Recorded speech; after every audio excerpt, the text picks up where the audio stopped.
خير الخلق كلهم مولاي صل وسلم دائما أبدا على حبيبك خير الخلق كلهم. محمد سيد الكونين والثقلين، محمد سيد الكونين والثقلين والفريقين من عرب ومن عجم مولاي صل وسلم دائما أبدا على حبيبك خير الخلق كلهم. آپ ہیں حضرت محمد سرور ہر دو سرا، آپ ہیں حضرت محمد سرور ہر دو سرا، آپ ہیں عرب و عجم جنوں بشر کے پیشوا. He is Muhammad sallallahu alayhi wa alihi wasallam, the leader of both the worlds, the leader of men and all hidden powers, and the Lord of the Arabs and the Lord of the rest of the world. مولاي صل وسلم دائما أبدا على حبيبك خير الخلق كلهم. هو الحبيب الذي ترجى شفاعته،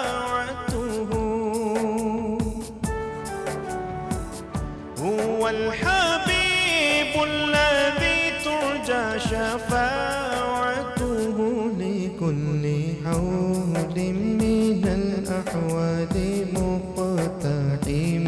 مولاي صل وسلم دائما أبدا على حبيبك خير الخلق كلهم.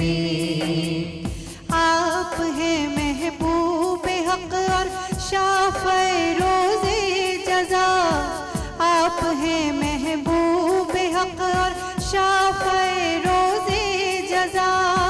ناگہانی آفتوں میں آپ کا ہے آسرا. He is our the dearest, to whom hopes can look forward for succor and redress in all befallings, calamities and sudden frights.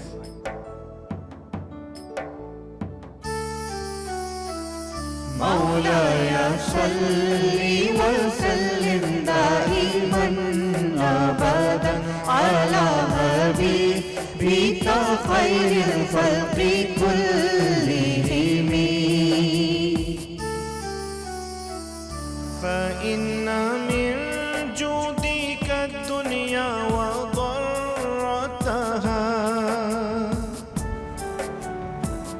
فإن من جودك الدنيا وضرتها، ومن علومك علم اللوح والقلم. مولاي صل وسلم دائما أبدا على حبيبك خير الخلق كلهم. بے شبہ دونوں جہاں ہے آپ کا جود و کرم، بے شبہ دونوں جہاں ہے آپ کا جود و کرم. علم کل ہے آپ کا اور جزو ہے لوح و قلم. This world and the other world, its counterpart, owe its existence to your liberalities. And the knowledge contained in the pen and the board is just a fragment of the science you are the master of. مولاي صل وسلم دائما أبدا على حبيبك خير خير الخلق كلهم مولاي صل وسلم دائما أبدا على حبيبك خير الخلق كلهم. سبحان اللہ جزاک اللہ. بہت شکریہ قاری فیصل چشتی آپ کا. فائدہ کامران آپ کا بہت بہت شکریہ. ناظرین یہ قصیدہ بردہ شریف پیش کیا گیا حضرت امام بصیری رحمۃ اللہ علیہ کا تحریر کردہ. ایک وقفہ لیتے ہیں, وقفے کے بعد آپ کی ملاقات کرائیں گے مفتی محمد شاہد نعیمی صاحب سے اور گفتگو کریں گے شب جائزہ کے حوالے سے. کہیں نہ جائیے گا, دیکھتے رہیے ہماری خصوصی نشریات مسکراتا رمضان ڈاکٹر بلند اقبال کے ساتھ.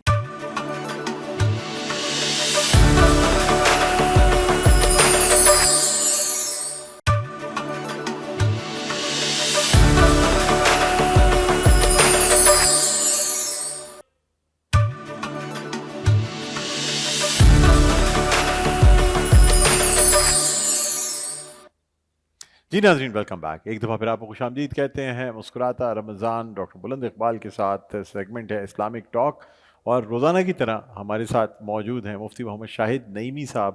آج ماشاءاللہ 29ویں رمضان المبارک کی یہ ٹرانسمیشن ہم آپ کے سامنے پیش کر رہے ہیں کامیابی کے ساتھ. اللہ تعالیٰ کا بڑا کرم رہا, اللہ تعالیٰ کا بڑا احسان کہ اس نے ہمیں اس قابل بنایا کہ ہم نے یہ 29 دن آپ کے سامنے کامیابی کے ساتھ پیش کیا. مفتی صاحب آپ کو خوش آمدید کہتے ہیں. السلام علیکم. وعلیکم السلام. خیریت سے ہیں سر؟ الحمدللہ. تھینک یو, آپ تشریف لائے. ناظرین اس کے علاوہ ہمارے ساتھ تشریف فرمائے جناب شکیل مدنی صاحب.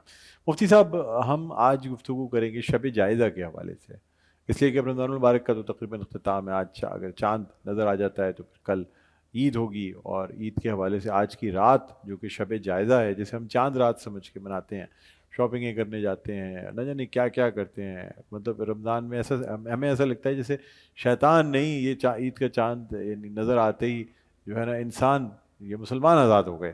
اس کے بعد سوچتے ہیں بس اب جو ہے نا وہ, یعنی بہت سے ایسے لوگ ہیں جو پورے مہینے تراویح پڑھتے ہیں لیکن چاند نظر آتے ہیں عشاء کی نماز بھی بھول جاتے ہیں. وہ کہتے ہیں چلو بھائی فٹافٹ سارے لوگ چلو ذرا بازار چلتے ہیں, شاپنگ کریں گے, کھائیں پیئیں گے, گھومیں پھریں گے, روزہ نہیں رکھنا. آپ کیا فرمائیں گے سر, کیا اہمیت ہے شب جائزہ کی؟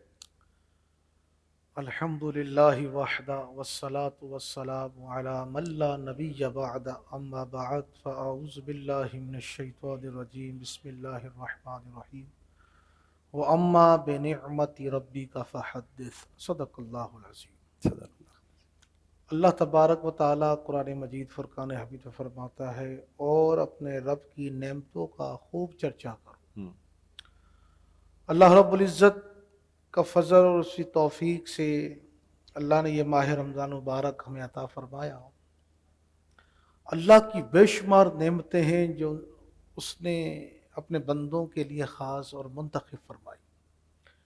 سب سے بڑی نعمت تو یہ اللہ تبارک و تعالیٰ نے ہمیں عطا فرمائی کہ اللہ نے ہمیں انسان اشرف المخلوقات کا لبادہ پہنا کر دنیا میں منتخب فرمایا. بے شک. اس کے بعد اللہ تبارک و تعالیٰ نے ہم پر یہ کرم فرمایا, یہ اپنی نعمت ہمیں عطا فرمائی کہ اللہ نے اپنے محبوب کریم صلی اللہ علیہ وسلم کی امت کے لیے ہمیں منتخب کر لیا. اس کے بعد نبی کریم صلی اللہ علیہ وسلم اللہ تبارک و تعالیٰ کی جانب سے نعمت کبریٰ ہیں.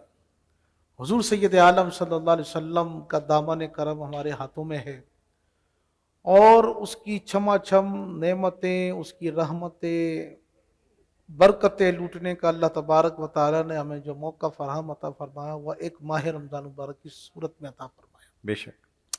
سابقہ امتوں میں بھی رمضان مبارک آتا رہا, لیکن اس کی یہ کنڈیشن نہیں تھی جو آج ہمارے درمیان موجود ہے.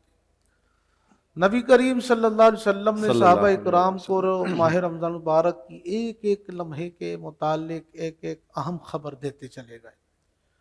اور یہ سمجھ لیجئے کہ ڈاکٹر صاحب یہ 30 روزے جو اللہ تبارک و تعالیٰ نے ہمیں عطا فرمائے, جس کے متعلق اللہ نے خود فرمایا ایام معدودات, یہ گنے ہوئے دن ہیں, گنے ہوئے دن ہیں, اس گنتی کو پوری کرو. تو اللہ تبارک و تعالیٰ کا کرم اور اس کا بالائے کرم یہ ہوا کہ اللہ نے ہمیں یہ رمضان مبارک عطا کر کے نہ صرف ہم پر کرم کیا بلکہ قیامت تک آنے والی نسلوں پر اپنا کرم کیا ہے. انسان اللہ تبارک و تعالیٰ کے فضل سے ماہ رمضان میں روزے رکھتا ہے, بہت سے بہت سی نیکیوں میں اپنے آپ کو مشغول رکھتا ہے، اور اس کی کوشش یہ ہوتی ہے کہ بس میں اللہ تبارک و تعالیٰ کی بارگاہ میں بخشا جاؤں، بے شک، کیونکہ خود سید عالم صلی اللہ علیہ وسلم فرمایا کہ ہلاک ہے وہ شخص جو ماہ رمضان کا مہینہ پائے روزے نہ رکھے اور اپنی بخشش نہ کرائے۔ تو یہ فرمان جو ہے نا، یہ حضور علیہ الصلوۃ والسلام کا بہت جامع ہے، اور اسی نقطۂ نظر سے ہمارے اسلاف نے اپنی زندگی کو اللہ رسول کے تابع بنا کر ایک مقصد ہمیں عطا فرمایا بے شک، کہ اللہ نے انبیاء اکرام علیہم الصلوۃ والسلام کو جو دنیا میں منتقل فرمایا، بھیجا، تو اللہ توبہ نعوذ باللہ، اللہ محتاج نہیں ہے، نہیں، بالکل نہیں. اللہ قادر مطلق ہے۔ اللہ تبارک و تعالیٰ نے حضرات انبیاء کرام علیہ الصلوۃ والسلام کو دنیا میں جو بھیجا ہے، صرف اور صرف اپنی پہچان کرانے، بے شک، بے شک، کیونکہ وہ نور ہے، اور اللہ تبارک و تعالیٰ نے انبیاء کرام علیہ الصلوۃ والسلام کو جس نور سے پیدا فرمایا ہے، کیونکہ نور کو دیکھ سکتا ہے، بے شک، بے شک، ہماری وہ آنکھ نہیں، ہماری وہ بصیرت نہیں، ہماری وہ بصارت نہیں کہ ہم اللہ کا ادراک کر سکیں، لیکن اللہ تبارک و تعالیٰ نے نبی کریم صلی اللہ علیہ وسلم کو وہ کمالات عطا فرمائے کہ جو کمال انبیاء کرام علیہ الصلوۃ والسلام میں پائے جاتے تھے، وہ سارے کے سارے اللہ نے محبوب کریم کی ذات میں جمع فرما دیے۔ سبحان اللہ۔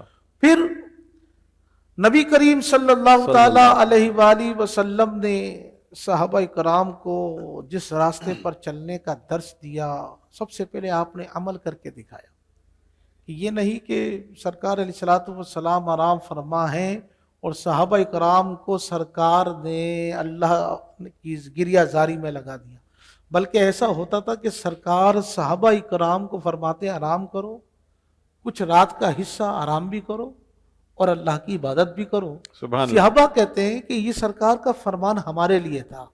جب ہم حضور کی ذات میں یہ عمل دیکھتے تو حضور تو پوری رات اللہ کی بارگاہ میں کھڑے ہو کر قیام کے اندر گزار دیا کرتے، سبحان اللہ، سبحان اللہ۔ اور ایسا بھی ہوتا کہ حضور پوری رات قیام میں گزارتے اور پورا دن صیام میں گزارتے۔ اللہ اکبر۔ یہ غیر رمضان کے معاملات ہیں حضور سید عالم صلی اللہ علیہ وسلم کے، اور صحابہ اکرام فرماتے ہیں کہ جب رمضان کا مہینہ آتا تو حضور اتنی کثرت سے گریہ زاری فرماتے، اللہ تبارک و تعالیٰ کی بارگاہ میں اپنے آپ کو پیش رکھتے تھے، مصروف رکھتے تھے، اور اما عائشہ صدیقہ رضی اللہ تعالیٰ عنہ فرماتی ہیں میں نے اس سے پہلے حضور کو اتنا رمضان کے اندر جو حضور گریہ زاری فرماتے، اپنی راتوں کو منتخب فرماتے، تو میں اس سے غیر رمضان کے اندر میں اتنا نہیں دیکھتی تھی، لیکن رمضان کا مہینہ آتا سرکار علیہ الصلوۃ والسلام کی توجہ ساری توجہ اللہ ہوتی تھی۔ صحابہ اکرام سرکار کے عمل کو دیکھ کر بھی یہ سمجھ لیجئے کہ وہ بھی اپنے آپ کو اس عمل میں ڈھالنے کی کوشش کرتے تھے۔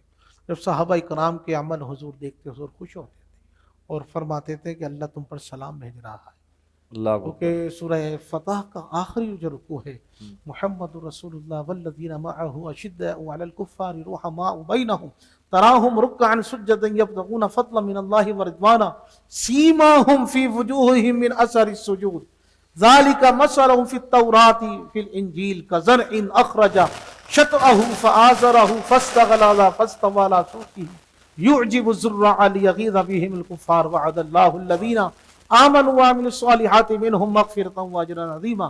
اللہ تبارک و تعالیٰ نے صحابہ اکرام کے عوامل کو دیکھ کر کلام پاک میں رہتی دنیا تک صحابہ اکرام کو امر کر دیا۔ یہ وہ صحابہ ہیں نبی کے چاہنے والے جنہوں نے اپنی زندگی کو نبی کے عمل تبارک و تعالیٰ نے ان کے ماتھوں پر سجدوں کے نور جگمگا دیے۔ اللہ تبارک فرمایا یہ جو امت محمدیہ کے جو صحابہ ہیں، میرے نبی کے جو اصحاب ہیں، ان کا ذکر میں نے توریت میں بھی کیا، میں نے زبور میں بھی کیا، انجیل میں بھی کیا۔ تو یہ صحابہ اکرام تھے جو حضور کے عمل کو فالو کرتے تھے۔ تو آج ضرورت اس بات کی ہے کہ رمضان المبارک ہمارے درمیان موجود ہے، ساری احادیث کریمہ ہمارے درمیان موجود ہیں، ہم سیرت بھی دیکھتے ہیں، سیرت پڑھتے بھی ہیں، مطالعہ بھی کرتے ہیں، لیکن ہم عمل کے حوالے سے پیچھے رہ جاتے ہیں۔ لیکن اللہ کا فضل، اس کی توفیق سے کہ حضور سید عالم صلی اللہ علیہ وسلم فرماتے ہیں میری امت کو اللہ تبارک و تعالیٰ نے 5 عظیم راتوں سے نوازا۔ سبحان اللہ، کیا کہنے۔ ایک 14 شعبان المعظم کی رات، اور ایک 27ویں شب یا لیلۃ الجائزہ کیسے یا عید الفطر کی رات، ایک ہے 9 ذی الحجہ کی رات، اور ایک ہے 9 محرم کی عاشورہ کی رات، اور ایک ہے حج کی رات۔ یہ رات اللہ تبارک و تعالیٰ نے اپنے بندوں یہ 5 راتیں ہیں، 5 راتیں ہیں اللہ تعالیٰ نے عطا اہمیت کے فرمائی۔ حامل ہیں۔ 14 شعبان، 27 رجب، پھر آپ کی 27 رمضان المبارک، شب قدر، پھر شب جائزہ، اور حج کی حج کی رات، واہ، 9 محرم کی رات۔ یہ 5 راتیں ہیں جو امت محمدیہ، اس سے پہلے اللہ نے کسی قوم کو یہ عطا کسی نہیں قوم کو خاص راتیں نہیں عطا فرمائی۔ یہ خاص اللہ نے امت محمدیہ کے لیے منتخب فرما دیا۔